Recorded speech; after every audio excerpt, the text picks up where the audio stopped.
السلام علیکم ورحمۃ اللہ وبرکاتہ۔ الحمد للہ رب العالمین والصلاة والسلام علی اشرف الانبیاء والمرسلین نبینا محمد وعلی آلہ وصحبہ اجمعین۔ یقول اللہ سبحانہ وتعالی فی کلامہ المجید: اعوذ باللہ السمیع العلیم من الشیطان الرجیم، بسم اللہ الرحمن الرحیم۔ قل هو اللہ احد اللہ الصمد لم یلد ولم یولد ولم یکن لہ کفوا احد۔ میرے بھائیو، قرآن کریم کی ایک مختصر سی صورت آپ کے سامنے تلاوت کی گئی ہے۔ یہ صورت ہے تو مختصر لیکن نہایت جامع صورت ہے۔ ایسی صورت ہے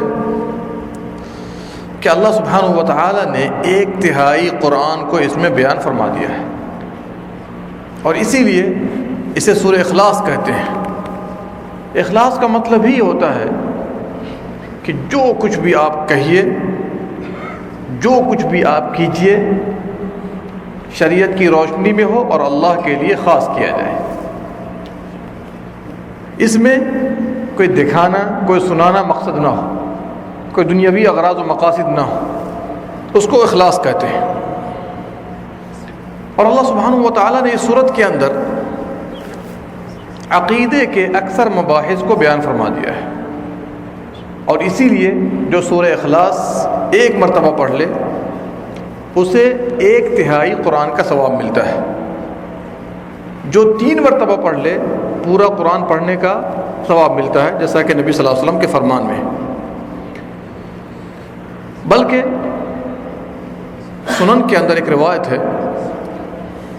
پیارے نبی صلی اللہ علیہ وسلم نے فرمایا: جو آدمی سورہ اخلاص کو 10 مرتبہ پڑھ لے اللہ تعالیٰ اس کے لیے جنت میں ایک محل تیار کر دیتا ہے۔ بن اللہ لہ قصرا فی الجنہ، اللہ تعالیٰ اس کے لیے جنت میں ایک محل تیار کر دیتا ہے۔ چھوٹی سی صورت ہے، یہ صورت سب کو یاد ہے، اس کے باوجود ہم نہیں پڑھتے۔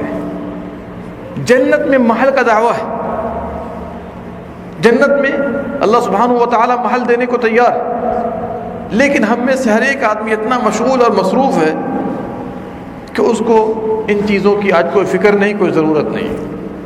آپ چلتے پھرتے 10 مرتبہ پڑھ سکتے ہیں کہ نہیں پڑھ سکتے ہیں؟ اس کی عظمت کے پیش نظر دیکھیے، صبح شام کے اذکار میں بھی اس کے پڑھنے کی تاکید موجود ہے۔ اس لیے آپ دیکھیے نبی صلی اللہ علیہ وسلم کے فرمان میں صبح 3 مرتبہ سورہ اخلاص پڑھیے، 3 مرتبہ سورہ فلق پڑھیے، اور 3 مرتبہ سورہ ناس پڑھیے۔ یہ صبح شام کے اذکار میں ہے۔ ہر فرض نماز کے بعد بھی 1 مرتبہ پڑھنے کی تاکید ہے، جیسا کہ عقبہ بن عامر کی روایت ہے کہ نبی صلی اللہ علیہ وسلم نے 1 مرتبہ ہر نماز کے بعد پڑھنے کا حکم دیا ہے۔ ظہر کے بعد، عصر کی نماز کے بعد، مغرب کی نماز کے بعد، عشاء کی نماز کے بعد، یہاں تک کہ فجر کی نماز کے بعد 1 مرتبہ تینوں پڑھیے۔ اس کی تاکید کے طور پر دیکھیے، نبی صلی اللہ علیہ وسلم جب صبح کرتے تھے فجر کی 2 رکعت سنت میں سورہ کافرون اور سورہ اخلاص کی تلاوت فرمایا کرتے تھے۔ یہاں تک کہ صحابہ کرام نے نقل کیا کہ نبی صلی اللہ علیہ وسلم جب مغرب کی نماز ادا فرماتے تو نماز ادا کرنے کے بعد جو 2 رکعت سنت مؤکدہ ہے اس میں بھی پیارے نبی صلی اللہ علیہ وسلم سے سورہ اخلاص اور سورہ کافرون پڑھنا وارد ہے۔ غور کیجئے، رات کو سونے سے قبل اللہ اکبر 3 مرتبہ سورہ اخلاص اور فلق اور ناس پڑھنا موجود ہے۔ یہ سارے مقامات کس بات کو واضح کرتے ہیں؟ کس بات کو؟ چھوٹی سی صورت ہے، آخر اس میں کیا بات ہے کہ 3 مرتبہ پڑھنے پر پورے قرآن کا ثواب، 10 مرتبہ پڑھنے پر جنت میں ایک محل کا وعدہ، اس کے بعد صبح شام کے اذکار میں، رات کو سونے سے قبل، ہر فرض نماز کے بعد، وغیرہ وغیرہ، طواف کی 2 رکعتوں میں، جیسا کہ آپ جانتے ہیں۔ اس طرح سے بار بار پڑھنے کو کیوں کہا گیا؟ سوال پیدا ہوتا ہے کہ نہیں پیدا ہوتا ہے؟ یہ فضیلت، یہ بار بار پڑھنے کی تاکید اس بات کو واضح کرتے ہیں کہ سورہ اخلاص کا ایک خاص مقام ہے اسلام کے اندر، اور اگر بندہ اس پر عمل کر لے تو میں سمجھتا ہوں عقیدے کی اصلاح کے لیے کافی ہے۔ عقیدے کی اصلاح کے لیے، اس لیے کہ جس صورت میں اللہ رب العالمین کی عظمت ہو، اس کے اسماء اور صفات کی بابت تفصیل موجود ہو، تو اللہ سبحانہ و تعالی سارے قرآن کے مقابلے میں اس صورت کو زیادہ پسند فرماتا ہے۔ حالانکہ پورا قرآن اللہ کا کلام ہے، اس میں کوئی شک نہیں، لیکن وہ صورتیں جس میں اللہ کی صفات ہوں، جس میں عقیدے کی تفصیل ہو، اللہ تعالیٰ عام آیات کے مقابلے میں ایسی صورت کو زیادہ پسند فرماتا ہے۔ اور اسی لیے دیکھ لیجئے آیت الکرسی کی بھی وہی تفصیل ہے۔ آیت الکرسی میں اللہ کی صفات ہیں، قرآن کی سب سے عظیم الشان آیت ہے، سب سے عظیم الشان آیت ہے۔ تو میرے بھائیوں، اس بات کو ہمیشہ مد نظر رکھیے کہ سورہ اخلاص میں جو کچھ بھی اللہ نے بیان فرمایا ہے، اگر بندہ اس کو سمجھ لے تو انشاءاللہ ہدایت کے لیے کافی ہے۔ 3 سے 4 آیتیں، قل هو اللہ احد اللہ الصمد لم یلد ولم یولد ولم یکن لہ کفوا احد، 4 ہی آیتیں ہیں کہ نہیں؟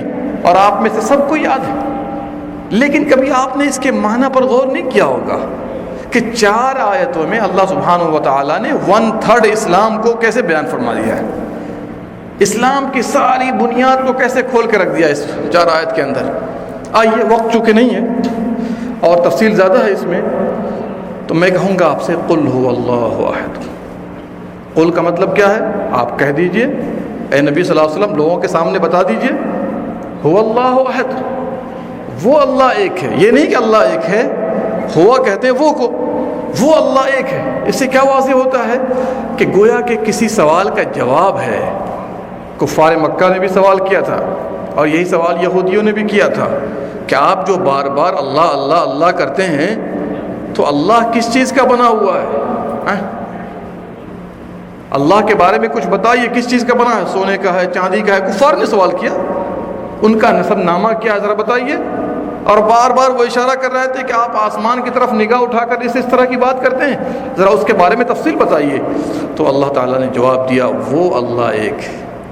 وہ سے مراد اللہ سبحانہ و تعالیٰ 7 آسمان کے اوپر عرش پر ہے، چونکہ یہ جمع غائب کا صیغہ ہے، واحد غائب کا صیغہ ہے۔ کس کا صیغہ ہے؟ غائب کا صیغہ ہے، جیسے ہم انگلش میں ہی اور شی کا استعمال کرتے ہیں۔ وہ، اس کا مطلب یہ ہے کہ اللہ سبحانہ و تعالیٰ 7 آسمان کے اوپر عرش پر ہے۔ بعض لوگ یہ عقیدہ رکھتے ہیں کہ ہر جگہ ہے، نہیں، قرآن کریم میں 7 مقام پر اللہ نے بیان فرمایا، 7 مقام پر، 1-2 مقام نہیں۔ بس افسوس کی بات کیا ہے کہ ہم لوگ سمجھ کر نہیں پڑھتے، اگر سمجھ کے پڑھتے ایک آیت کافی ہے جس میں اللہ نے فرما دیا الرحمن علی العرش استوى، اللہ تعالیٰ 7 آسمان کے اوپر عرش پر جلوہ افروز ہے، 7 آسمان کے اوپر عرش پر جلوہ افروز۔ یہ الگ بات ہے، اپنی صفات کے ذریعے، اپنے علم کے ذریعے، اپنے احاطہ کے ذریعے پوری کائنات کا اس نے احاطہ کر رکھا ہے، اس نے پوری کائنات کو گھیر رکھا ہے، کوئی بھی چیز اللہ کے علم سے مخفی نہیں ہے۔ دیکھ رہے ہیں، وہ کیا اشارہ اس بات کو واضح کرتا ہے۔ نبی صلی اللہ علیہ وسلم کے زمانے میں ایک باندی سے سوال کیا گیا، اللہ کہاں ہے؟ باندی کہتے ہیں لونڈی کو جو بکری وغیرہ چراتی تھی، پوچھا گیا اللہ کہاں ہے؟ تو کیا جواب دیا اس نے؟ کہاں؟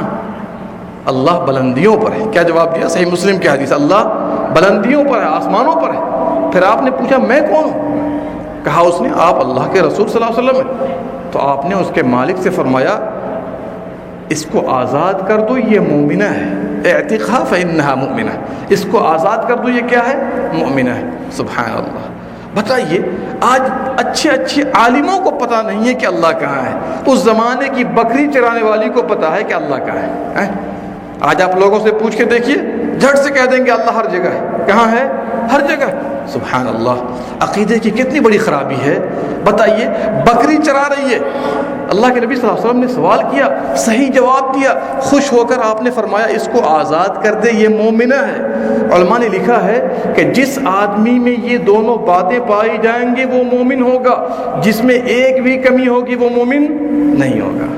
سوال آپ کے سامنے ہے، اللہ کہاں ہے؟ اللہ آسمانوں پر ہے، بلندیوں پر ہے۔ میں کون ہوں؟ میں اللہ کا رسول ہوں۔ اب آپ مجھے بتائیے کہ جو آدمی یہ عقیدہ نہ رکھے کہ اللہ آسمانوں پر ہے، نبی صلی اللہ علیہ وسلم کی شہادت ہے کہ وہ آدمی مومن نہیں۔